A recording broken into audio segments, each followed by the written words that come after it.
La commission va reprendre ses travaux. Je souhaite maintenant la bienvenue à l'Association des musulmans et des Arabes pour la laïcité au Québec. Je vous rappelle que vous avez 10 minutes pour votre exposé et par après, nous aurons une période d'échange avec les membres de la commission. Alors, bienvenue et je vous laisse la parole. Merci. Monsieur le Président, Monsieur le Ministre, Mesdames et Messieurs les députés de l'Assemblée nationale, bonjour. Au nom de l'Association des musulmans et des Arabes pour la laïcité au Québec, je vous remercie de nous recevoir aujourd'hui pour nous permettre de défendre notre mémoire. Alors, en quelques mots, d'abord, l'association Amal Québec existe depuis juin 2012 et à travers son travail de terrain, à travers les conférences qu'elle organise, les rassemblements qu'elle a avec les jeunes, les différentes participations aux commissions parlementaires, elle espère participer positivement à des enjeux importants d'inclusion, de vivre ensemble, de lutte contre les discriminations, contre le racisme et bien sûr de défense de la laïcité des institutions de l'État. Alors d'abord, commençons par dire que la laïcité est un outil démocratique très important dans une démocratie qui vise à favoriser la cohabitation et le vivre ensemble. Nous sommes d'ailleurs d'accord dans pratiquement la totalité de l'article 1, à part une nuance dont on va parler après, dans la définition que se donne le projet de loi 21 de la laïcité. Malheureusement, le reste du projet, à nos yeux, est très problématique et c'est ce que nous allons exposer à travers 4 points principaux. D'abord, pourquoi est-ce que le projet de loi, à nos yeux, est anti-laïque ou contre le principe de laïcité. Deuxièmement, pourquoi il brutalise les principes démocratiques. Troisièmement, pourquoi il cautionne moralement l'exclusion de nos sociétés. Et enfin, pourquoi ce projet de loi est susceptible de pousser au repli communautaire. Alors, d'abord, la laïcité, commençons par dire que le projet de loi apporte une certaine confusion dans la définition de la séparation, étant donné que la laïcité n'est pas la séparation de la religion et de l'État, mais la séparation des institutions religieuses, des institutions de l'État. Quand originellement on parlait de la séparation des églises et de l'État, les églises, c'est les institutions religieuses. D'ailleurs, on s'étonne de cette confusion, étant donné que dans l'histoire de notre nation, les bâtisseurs, les catalyseurs de ce processus de laïcisation, donc les hommes et les femmes politiques qui ont participé à la Révolution tranquille, avaient très bien compris le principe. Pour plusieurs d'entre eux, ne se cachaient pas des catholiques progressistes pratiquants, mais qu'ils pensaient que pour se doter d'un État moderne, d'un État démocratique, il fallait faire cette séparation entre les institutions religieuses, principalement l'Église catholique, mais pas seulement, et les institutions de l'État. Ensuite, il y a le nœud du problème, évidemment, qui est la question de l'interdiction des signes religieux, et cette interdiction est contraire à 3 des 4 principes qui sont énoncés à l'article 1 du projet de loi 21. En effet, la laïcité doit garantir la liberté de conscience. Elle a le droit de limiter la liberté de conscience, mais pour cela, il faut avoir un certain nombre de critères rationnels défendables devant les tribunaux. On peut parler d'un certain nombre de critères tels que l'atteinte à la liberté des autres, un problème de sécurité publique, de santé publique, une atteinte à l'ordre public, mais le fait qu'un signe religieux soit visible ou même invisible, comme l'a dit en entrevue Monsieur le ministre, n'est pas un critère valide. Se plier à la volonté de la majorité l'est encore moins en matière de droits fondamentaux dans un État démocratique et laïque. Quant à la neutralité de l'État, la neutralité de l'État implique que les politiques publiques, les lois, ne favorisent pas et ne défavorisent pas les gens en fonction de leurs croyances. Or, le projet de loi, dans les faits, va défavoriser des membres des minorités religieuses, sikhes, musulmanes et juives principalement, et donc va porter atteinte à la neutralité elle-même, qui est encore une fois définie dans l'article numéro 1 du projet de loi. Ensuite, notre deuxième point consiste à parler de la brutalisation de nos principes démocratiques. Dans notre démocratie, la majorité choisit qui gouverne et les droits des minorités demeurent protégés. Un État peut limiter des droits fondamentaux, y compris le droit à la liberté religieuse, si et seulement si il y a un problème urgent est réel à résoudre et qu'il choisit un moyen qui est nécessaire et proportionnel. Hein, on peut penser à la défense de la langue française, par exemple, est une bonne raison si tous ces critères-là s'appliquent. Or, ce projet de loi non seulement contrevient à ce principe, mais va encore plus loin puisqu'il utilise une clause dérogatoire pour outrepasser le principal contre-pouvoir prévu contre le risque de la dictature de la majorité. Ensuite, et c'est aussi très grave pour notre démocratie, le gouvernement va modifier la charte des droits et libertés et vraisemblablement, il n'y aura pas consensus pour la changer, étant donné qu'il est possible que la première et la deuxième opposition ne votent pas le projet de loi. Et ça attaque directement le principe que la Charte des droits et libertés québécoises est une loi semi-constitutionnelle et ça la délègue au rang d'une simple loi qui serait modifiable au gré des gens qui arrivent au pouvoir, gouvernement après gouvernement. Ensuite, notre troisième point, c'est la question de caution morale à l'exclusion.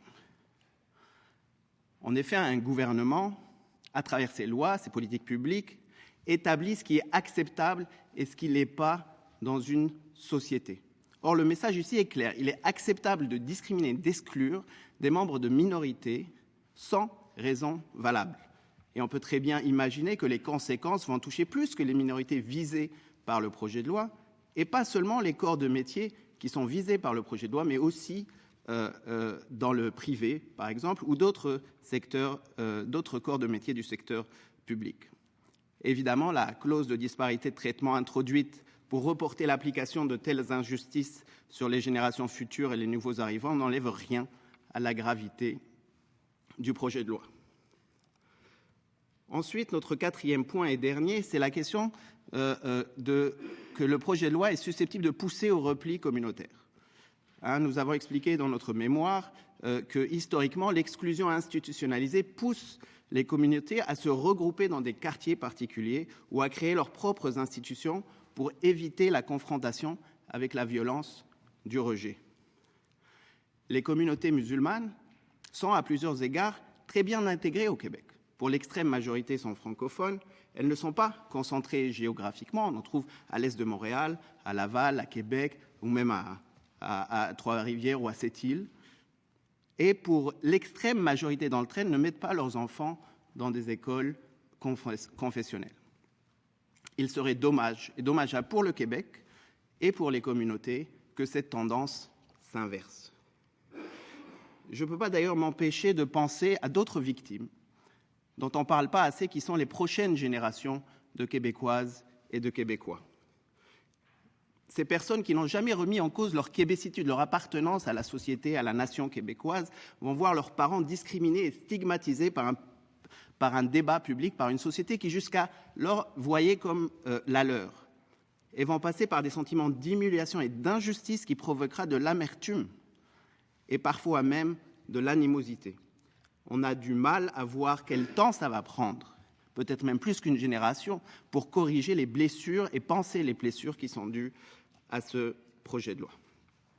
Alors, en guise de conclusion, nous aurions aimé appuyer aujourd'hui une laïcité qui n'est pas falsifiée, une laïcité qui pourrait nous sortir des débats stériles qui empoisonnent notre débat public. Malheureusement, nous sommes contraints à nous opposer à ce projet de loi. Ceci étant dit, étant donné le sérieux de la délibération démocratique à laquelle nous participons, à laquelle nous accordons, nous avons émis des recommandations qui ciblent les aspects les plus problématiques du projet et nous espérons, Monsieur le Ministre, que vous saurez en tenir compte. Merci beaucoup. Nous avons un léger retard et si on ne veut pas empiéter sur le temps de tous et chacun, j'ai besoin d'un consentement pour ajouter 6 minutes à l'heure de séance. Est-ce qu'il y a un consentement? Je sais que tout le monde est très occupé, mais 6 minutes? Consentement? Merci infiniment. Monsieur le ministre, s'il vous plaît. Merci, Monsieur le Président. Monsieur Boisy, bonjour et bienvenue. Merci d'être présent aujourd'hui à l'Assemblée nationale. Juste sur votre dernière phrase, vous dites que vous êtes contraint de ne pas donner votre appui au projet de loi. On n'est jamais contraint, c'est un choix que l'on fait et que vous faites. D'entrée de jeu, je vous dirais, qu'est-ce qui est bon dans le projet de loi? J'ai entendu beaucoup de critiques, mais j'aimerais savoir quels sont les éléments positifs que vous trouvez au projet de loi. Malheureusement, nous ne sommes effectivement pas contraints, mais nous sommes contraints devant le projet de loi.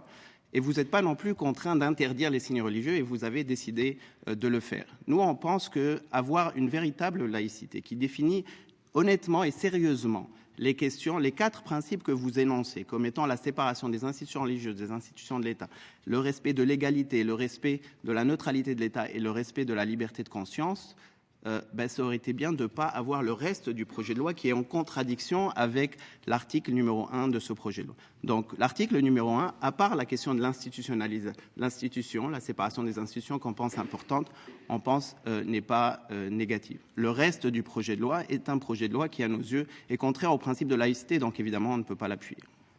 D'accord.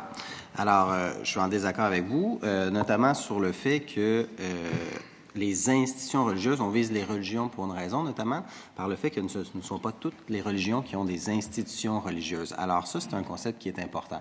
Et lorsqu'on veut séparer l'État des religions, on ne fait pas nécessairement référence uniquement aux institutions religieuses, c'est plus large que ça, et c'est pour ça qu'on a fait ce choix-là. Je voudrais vous poser la question suivante. Vous dites, écoutez, il y a la dictature de la majorité.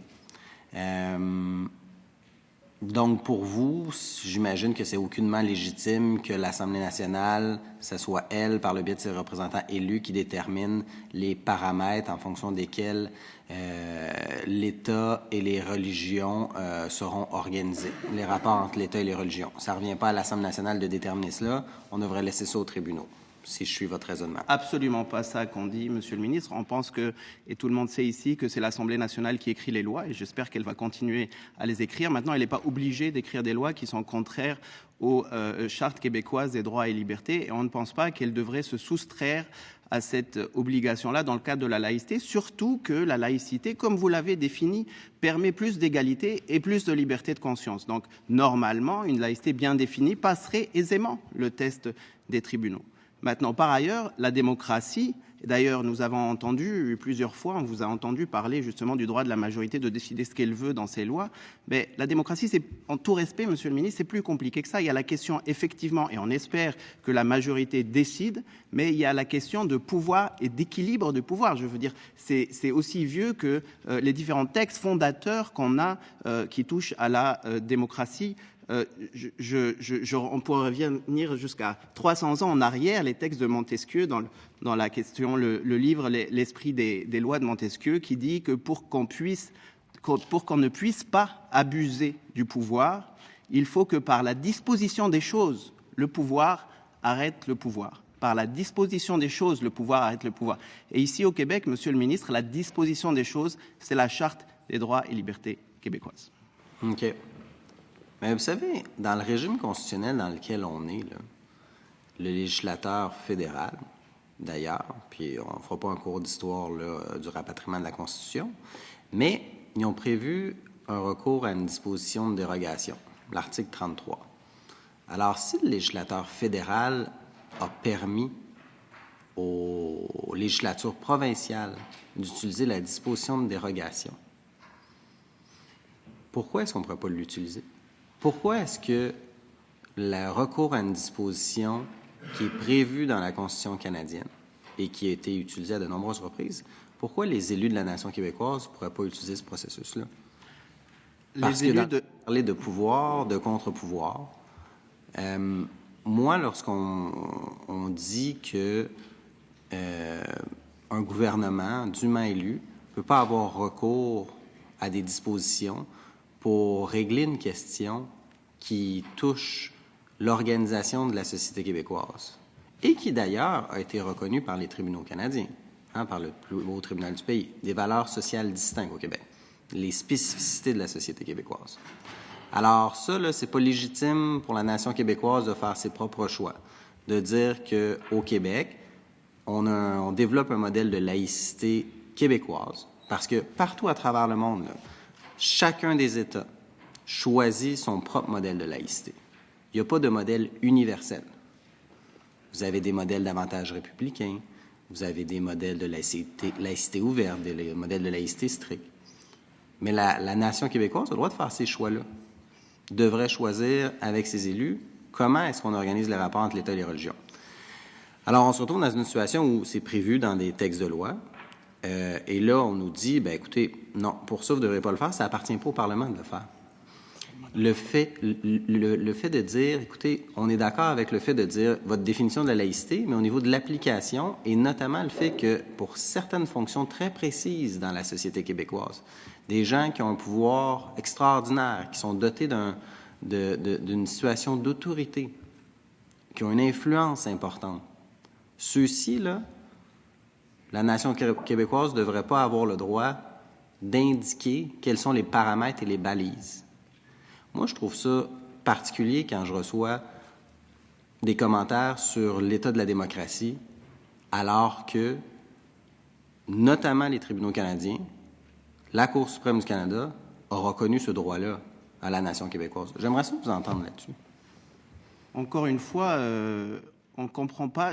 On pense que c'est une vision très très restreinte de la démocratie dont vous parlez. Je veux dire, je prendrai l'exemple international en Iran. Au lendemain de la révolution iranienne, il y a eu un référendum qui a imposé des lois islamiques hyper rigoristes et qui a été gagné démocratiquement. Est-ce qu'on pense sérieusement que sous prétexte que la majorité a décidé que les femmes étaient obligées de porter un foulard ou qu'une femme ne pouvait pas marcher à côté d'un homme, est-ce que c'est légitime aujourd'hui pour les décideurs iraniens d'appliquer ce genre de loi?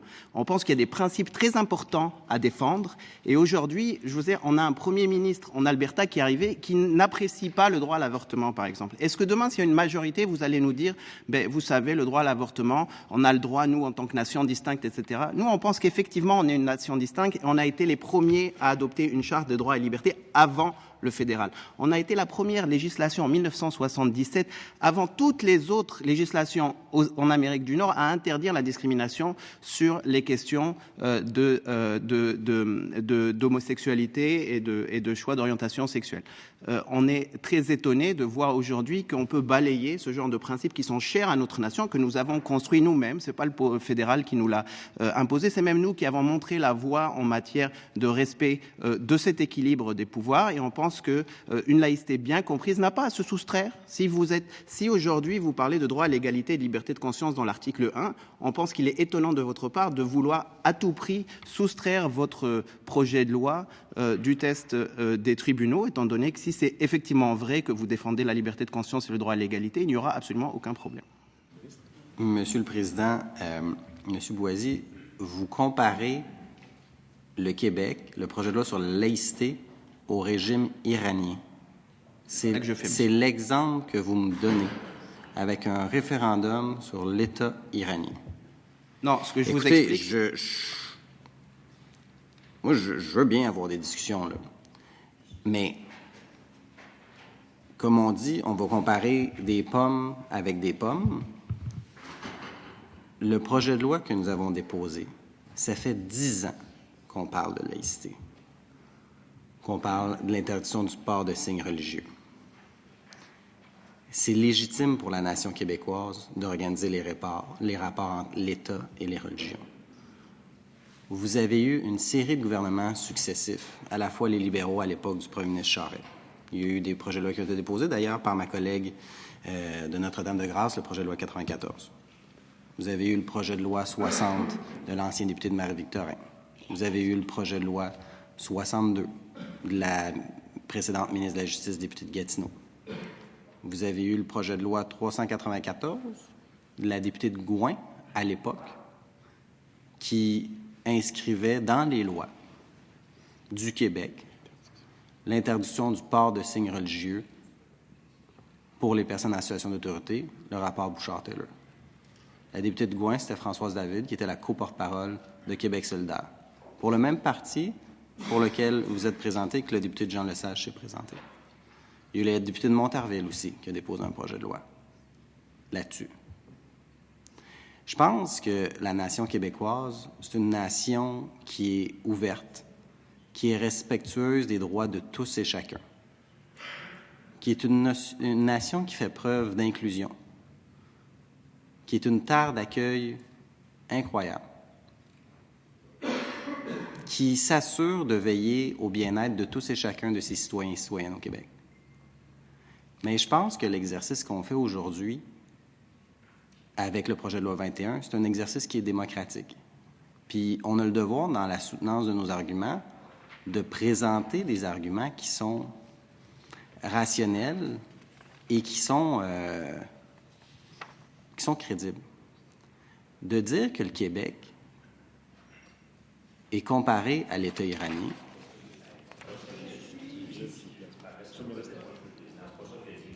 écoutez... Monsieur le ministre.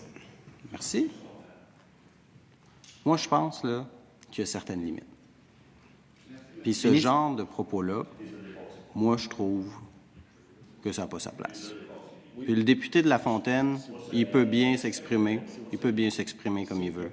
Mais chose certaine, le gouvernement du Québec va s'assurer de faire en sorte que la laïcité de l'État va aller de l'avant, dans le respect des droits et libertés des individus, mais c'est légitime pour la nation québécoise, pour certaines fonctions très précises, en lien avec des positions d'autorité, des figures d'autorité, que durant la prestation de travail, les gens ne portent pas de signes religieux. On n'aura pas d'autres questions, Monsieur le Président. Monsieur Boisier, attends. Oui. Merci, Monsieur le ministre. Je trouve très étonnant que vous pensiez que je pense que l'Iran et le Québec, c'est la même chose. Ce que je vous expliquais, c'est les limites de votre raisonnement quand vous vous limitez à dire que la majorité a le droit de faire à peu près ce qu'elle veut une fois qu'elle a plus que 51% des députés à l'Assemblée nationale. Et on espère qu'on continue au Québec, effectivement, d'avoir un certain équilibre entre les pouvoirs législatifs, exécutifs et le pouvoir de la justice, évidemment. Deuxième point, évidemment, je suis aujourd'hui représentant de la société civile et vous êtes même aujourd'hui le ministre de tous les Québécois et non pas juste un représentant de la CAQ. Et effectivement, on respecte le processus démocratique qu'on vit actuellement. Vous avez répété actuellement que vous respectez les droits fondamentaux à travers ce projet. Écoutez, mettez votre loi devant le test des tribunaux si vous croyez réellement ce que vous êtes en train de dire. Deuxièmement, je pense qu'on a un droit collectif chez nous au Québec de pouvoir confronter les projets de loi au test des tribunaux. On a un droit collectif aujourd'hui au Québec de ne pas être discriminé sur la base de notre orientation sexuelle, de notre sexe, de notre couleur de peau ou de notre religion. On a un droit collectif aujourd'hui au Québec de vivre dans une démocratie qui respecte cet équilibre de pouvoir et malheureusement ce droit collectif-là, cette vision démocratique de la nation québécoise, on ne la retrouve pas dans ce projet de loi. Merci. Madame la députée de Marguerite Bourgeois, s'il vous plaît. C'est pas le bon micro, mais tu l'as là, c'est bon. Là, je l'ai, merci beaucoup. On en a deux même pour le prix d'un. Puis je pense que ça va prendre 2 micros peut-être. Merci beaucoup d'être venu. Je pense que, et on le dit depuis le début, et le ministre le dit autant que moi, on veut, Monsieur le Président, un débat serein et un débat réel, mais en essayant d'éviter une certaine dose je ne sais pas quel mot employer, mais en tout cas, j'aime pas tellement la façon dont les choses se sont passé dans les dernières minutes et je pense qu'il faudrait qu'on revienne à un débat plus serein que ça. Alors, je m'en fais, moi, une absolue rigueur et donc, je voudrais, monsieur... excusez, j'en ai perdu votre nom de famille. Boissy. Vous dites des choses importantes et je pense que le débat qu'on a là, il est justement extrêmement important, cette question de majorité. Qu'est-ce que ça veut dire? Et moi, je pensais à l'exemple américain qui a l'équilibre des pouvoirs et d'ailleurs qu'un certain président n'est pas toujours très heureux d'avoir parce que quand on est élu et puis on veut présider, on n'aime pas trop ça des fois qu'il y a une constitution ou une organisation qui viennent faire un contre-pouvoir. Alors, je pense que c'est de ça dont il est question, quel que soit le pays, c'est la question des pouvoirs contre-pouvoirs, et je pense que c'est de ça dont vous parlez. Et quand vous parlez de laïcité et de charte, vous avez donc une sorte de définition qui est très intéressante et je voudrais que vous reveniez sur la page au tout début. Ça va mal, mes affaires n'est pas paginées. Mais donc, c'est au tout début. Vous dites, contrairement à ce que laisse entendre son intitulé, le projet de loi 21 ne définit pas clairement la laïcité de l'État. Ce projet est même contre-productif puisqu'il crée de la confusion autour du concept de laïcité. En effet, l'un des fondements de la laïcité n'est pas la séparation des religions et de l'État, comme l'énonce le projet, mais plutôt la séparation des institutions religieuses, des institutions de l'État. Ce glissement sémantique ouvre la voie à toutes sortes de dérives. Expliquez-nous un peu plus, parce que je pense que c'est important d'avoir vos explications. C'est-à-dire qu'il y a 2 points importants qu'on oublie souvent, c'est que la laïcité, ça règle des problèmes et ça n'en crée pas. Normalement. Ça règle 2 problèmes. Un, c'est que les institutions religieuses instrumentalisent les institutions de l'État pour asseoir leur pouvoir, et de l'autre côté, évidemment, que l'inverse est aussi vrai, que les institutions de l'État n'instrumentalisent pas les institutions religieuses pour asseoir leur pouvoir. Le deuxième principe, en gros, c'est que les membres de groupes religieux vulnérables soient respectés dans leur droit à l'égalité. La laïcité est donc depuis le début, encore une fois, on est très très étonné aujourd'hui qu'il y ait cette confusion, depuis le début est venue pour régler un problème du rapport principalement à l'Église catholique. D'ailleurs, il est intéressant de remarquer que le mot laïcité n'existe même pas en anglais, étant donné que c'est vraiment l'Église catholique qui est une Église vraiment structurée, hiérarchique, qui monte jusqu'au pape, quand même le Vatican, donc un pays, et le pape qui, pour les catholiques, donc ne se trompe pas, ce qui est quand même une force très forte. Bon. On se retrouve dans une situation où il fallait protéger les institutions religieuses. Et il y a eu toutes sortes de dérives dans notre histoire par rapport au fait que les institutions de l'État discriminent des gens sur la base de leur religion, et que les institutions religieuses. Donc, si on revient même au serment du test, donc il y a pratiquement 3 siècles, il était demandé pendant un certain nombre d'années aux Canadiens français de renier leur religion pour pouvoir travailler dans la fonction publique. Et on voit bien que s'il y avait une réelle laïcité de l'État à l'époque, ça n'aurait pas été possible. Un peu plus tard, on peut aussi penser aux églises catholiques qui ont refusé, aux écoles catholiques qui ont refusé au début du XXe siècle qu'il y ait des juifs qui rentrent dans les écoles catholiques. D'ailleurs, on s'est privé d'un certain nombre de francophones séfarades qui sont partis dans les écoles protestantes, où ils ont aussi été discriminés, et c'est là où ils ont ouvert leur propre réseau d'écoles. Donc, on voit que la laïcité vient régler ce genre de problème-là et non pas en créer. Et sur la séparation de la religion et de l'État, je veux dire, aujourd'hui, on a entendu Monsieur le Premier ministre Legault nous expliquer qu'il était croyant. Bon. Est-ce qu'il arrête d'être croyant une fois qu'il rentre à l'intérieur de l'Assemblée nationale? Non. Bon, comment est-ce qu'on va, si on veut, séparer la croyance d'une personne du fait qu'il est à l'intérieur de l'Assemblée nationale? Donc cette séparation, en fait, apporte un flou qui est à peu près impossible à définir, alors que la séparation des institutions religieuses des institutions de l'État, au moins, a un sens, et on est capable d'en définir les contours. Merci. Monsieur Boisy, vous avez reçu en 2015 le prix Hommage 40 ans de la Charte des droits et libertés de la personne, donné pour les 40 personnes, et c'est bien écrit, la Commission des droits de la personne et des droits de la jeunesse souligne le parcours exceptionnel de 40 personnes qui font avancer les droits et les libertés au Québec, et c'est déroulé en la présence de pas n'importe qui, de la présidente du jury, Louise Arbour, et de la ministre de l'Immigration, de la Diversité et de l'Inclusion, elle se reconnaît, la députée de Marguerite Bourgeois. Quand Louise Arbour remet... excusez, j'ai dit Marguerite Bourgeois. Quand la Commission des droits de la personne, présidée dans un jury par Louise Arbour, qui est quand même une de nos immenses valeurs québécoises, on va appeler ça comme ça, on aime ça le mot valeur au Québec, c'est une valeur québécoise connue internationalement, vous remet un prix hommage, je pense que vous en savez quelque chose sur le respect des droits et libertés, et qu'on on doit nous aussi comme parlementaires vous rendre hommage, le respect des gens qui ont été reconnus par quelqu'un comme Louise Arbour.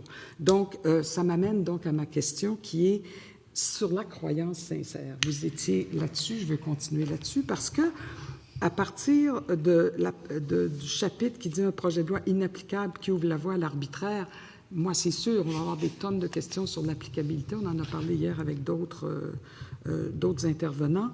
Déterminer la valeur religieuse d'un vêtement, la croyance sincère, la personne en charge, c'est qui va devoir faire usage de son jugement pour établir ce qu'est un signe religieux. On a eu des intervenants qui sont venus dire la complexité de ça.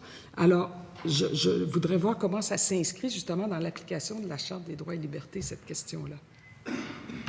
C'est-à-dire que je vais centrer la réponse sur la question de la laïcité. Un État laïque n'a pas d'interprétation officielle de textes religieux. On a entendu les gens qui m'ont précédé expliquer que dans le Coran, il n'y avait pas d'obligation du foulard. Mais tant bien, moi, je absolument aucun problème que n'importe quel citoyen décide qu'il y a à peu près tout et n'importe quoi dans le Coran. C'est leur droit le plus absolu.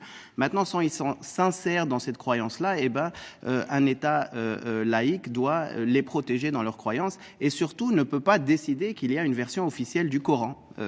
Encore une fois, je ne vais pas refaire une comparaison avec l'Iran ou l'Arabie Saoudite, ça va me tenir responsable d'un parallèle, mais quand même, il n'est pas question, et on l'espère, que l'État décide pour les gens qu'est-ce qui est leur croyance sincère et qu'est-ce qui ne l'est pas, d'un côté. Donc, qui va décider concrètement, qu'est-ce qu'un signe religieux? Est-ce qu'un pendentif est un signe religieux? Pour certains, oui, pour d'autres, non. Et c'est la personne qui le porte qui devrait décider ce genre de choses. Et on voit en France, par exemple, qui est un exemple qui est souvent pris en exemple, où il y a eu toutes sortes de dérives. Il n'y a pas si longtemps, il y a même une lycéenne qui a été interdite de rentrer au collège pour cause de jupe religieuse. Le président de l'établissement a décidé que sa jupe était un signe religieux et qu'elle devait se changer. Bon. Où va s'arrêter ce genre de dérive? Évidemment, l'arbitraire est tout à fait possible d'un côté, et puis ça va dépendre, ça va fluctuer. Est-ce qu'il nous manque des enseignants ou pas? Est-ce qu'on ferme les yeux ou pas? Et puis, on pense pour tous les corps de métier qui n'ont pas d'uniforme. C'est à peu près inapplicable, ou ça va ouvrir à des dérives qui ne font pas faire honneur à la démocratie et à nos jurisprudences. Évidemment, là où il y a des uniformes, la question ne se pose pas, la question est plutôt d'ordre de principe, mais on a le droit de définir un uniforme. Madame la députée de Notre-Dame-de-Grâce, s'il vous plaît. Oui, bonjour. Merci, bienvenue, Monsieur Boisy. J'aimerais juste revenir sur un point que vous avez fait, puis ensuite vous amener ailleurs. Donc, on va se propulser à l'avant pour voir vos réflexions sur le passage qu'on aura à faire comme société civile, suite à la présumée adoption du projet de loi. Dans un premier temps, donc vous faites la promotion, évidemment, d'un débat public élargi, d'un débat juridique élargi, pour confirmer, infirmer, nuancer certains éléments du projet de loi 21 qui viendraient rassurer et informer. Si j'ai bien compris, donc pourquoi arrêter et empêcher ce débat-là? C'est bien ça? Oui, et puis qu'on espère que la laïcité est capable d'améliorer l'égalité. Et donc, dans ce cadre-là, évidemment, passer le test des chartes des droits et libertés. La laïcité, c'est positif. Ça améliore le droit à l'égalité. Donc, on ne voit pas pourquoi elle ne pourrait pas passer le test des chartes. Par ailleurs, on pense que le débat public devrait améliorer effectivement le projet. Sur la notion, il me reste juste une minute. Notion de droit acquis en matière de protection des libertés fondamentales, une réflexion là-dessus, mais ensuite, nous avons vécu, vous et moi et d'autres, ensemble, l'impact de la Charte des valeurs, avant même qu'elle soit adoptée, juste avec le lancement des débats, des gens en détresse et nous cherchions des solutions. Et j'aimerais, pour nous propulser en avant, que le gouvernement, on a eu la Commission des droits de la personne qui a un rôle à jouer pour informer, éduquer, pour s'assurer que, justement, les droits de tous et chacun soient respectés. Avez-vous une réflexion sur cette question-là? Comment on puisse agir en prévention? Très rapidement, s'il vous plaît. En une phrase, sur la clause de disparité de traitement, parce que c'est ça que c'est, on pense d'abord que c'est illégitime de repousser comme ça sur les prochaines générations l'injustice que va faire cette loi. Et deuxièmement, on est très étonné que la CAQ, qui a été contre les clauses de disparité de traitement pratiquement tous les jours pendant les dernières années, se retrouve à penser que cet exercice est légitime une fois qu'il est au pouvoir. Merci. Monsieur le député Jean Lesage, s'il vous plaît. Merci, Monsieur le Président. Merci beaucoup, Monsieur Boisy, pour votre contribution importante à ça. Ça prend du courage pour s'élever aujourd'hui avec cette position. Hier, messieurs Taylor et McClure nous disaient que dans des pays où on a adopté des législations similaires au projet de loi 21, il s'en est suivi une augmentation de gestes haineux. Et je fais ça en introduction, ma question ne porte pas là-dessus, mais on critique souvent, là, les gens, ce qu'ils critiquent du multiculturalisme canadien, c'est que ça amène un repli communautaire, ça amène des gens qui vivent en silo, des cultures qui cohabitent sans jamais vraiment vivre ensemble, une tour de Babel, etc., etc. Et ce que vous êtes en train de dire, au fond, c'est que le projet de loi 21, essentiellement, pourrait amener un repli communautaire qui est exactement ce qu'on critique du multiculturalisme canadien. Est-ce que vous pourriez un peu développer sur comment est-ce que ça va se faire, cette affaire-là? 2 points. Évidemment, je pense que c'est important de rappeler que ce n'est pas parce qu'on respecte les droits de la personne qu'on est pour le multiculturalisme. Le multiculturalisme, c'est valoriser la différence. Ici, il est juste question de la respecter au terme de nos lois. L'histoire du Québec est très instructive là-dessus. Et puis les communautés juives ont malheureusement été très victimes de discrimination structurelle dans le passé. Le réseau des écoles confessionnelles juives est une réaction directe à leur exclusion des réseaux catholiques et ensuite protestants. La création de l'hôpital juif a été créée quelques mois seulement après que des résidents de l'hôpital, je crois, je sais plus, mais d'un hôpital catholique, qui ont fait grève parce qu'ils ne voulaient pas travailler avec un médecin juif qui avait été assigné à l'hôpital. Donc, même la création du quartier gay, par exemple, est une réponse à des descentes de police dans des endroits plus centraux. Donc, on voit que quand l'État institutionnalise la discrimination, quand il y a ce besoin de se replier dans des quartiers ou de créer ses propres écoles ou ses propres institutions pour ne pas avoir à confronter la violence du rejet. Et ce qui se passe aujourd'hui, c'est justement les premières étapes pour pouvoir en arriver là, ce qui est vraiment désolant, surtout que les communautés musulmanes ne sont pas aujourd'hui concentrées dans des quartiers et l'extrême majorité de leurs enfants ne sont pas dans des écoles confessionnelles. Il serait vraiment triste et dommageable pour le Québec, qui va se priver d'un certain nombre des forces vives de notre nation, et pour les communautés qu'on renverse cette tendance. Je vous remercie, puis j'espère que tout le monde a Merci. vraiment... Alors, Monsieur le député de Matapédia, s'il vous plaît. Merci. Merci, Monsieur le Président. Monsieur Boisy, bonjour. Parlons de la légitimité des débats qu'on mène. Par exemple, au Québec, il y a un débat sur l'indépendance du Québec, qui est légitime. Vous êtes tout comme moi un indépendantiste. Cette question est tout à fait hors sujet, Monsieur le député. Vous étiez candidat de Québec solidaire. Je présume que vous étiez indépendantiste. D'abord, j'ai jamais été... Continue. Oui, allez-y. Je continue. Il y a un débat sur la langue, un débat essentiel pour la nation québécoise. Ça a conduit à une loi, pas unanime à l'Assemblée nationale, mais une loi essentielle qu'on ne remettrait pas en question aujourd'hui. Et je suis assez convaincu que vous-même ne seriez pas contre cette loi aujourd'hui, mais elle était nécessaire.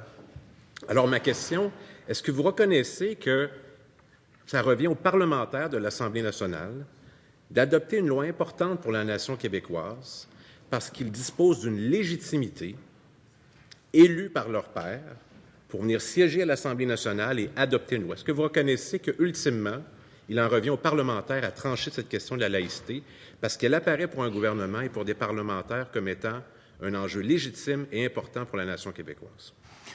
Alors, 2 points. D'abord, la loi 101 aujourd'hui ne contrevient pas aux chartes des droits et libertés. Et je rappelle que les chartes des droits et libertés, elle aujourd'hui ne contrevient pas aux chartes des droits et libertés.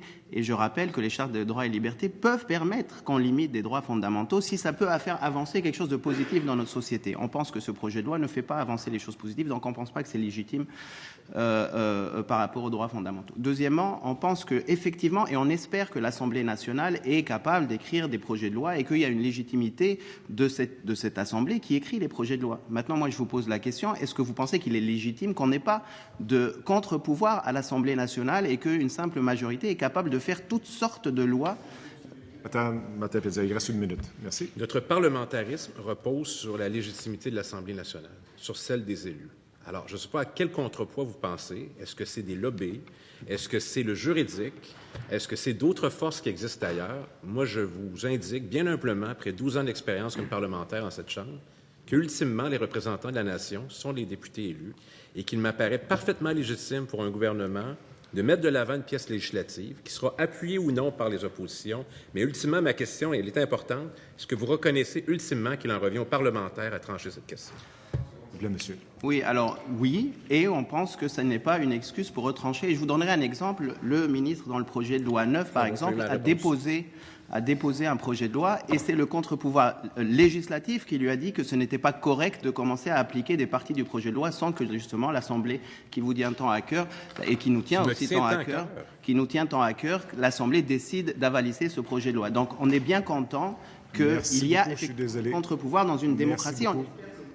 Merci beaucoup de votre contribution. La Commission va suspendre ses travaux jusqu'à 15 heures. Monsieur le député Matane Bézière, s'il vous plaît, les travaux sont suspendus. Merci.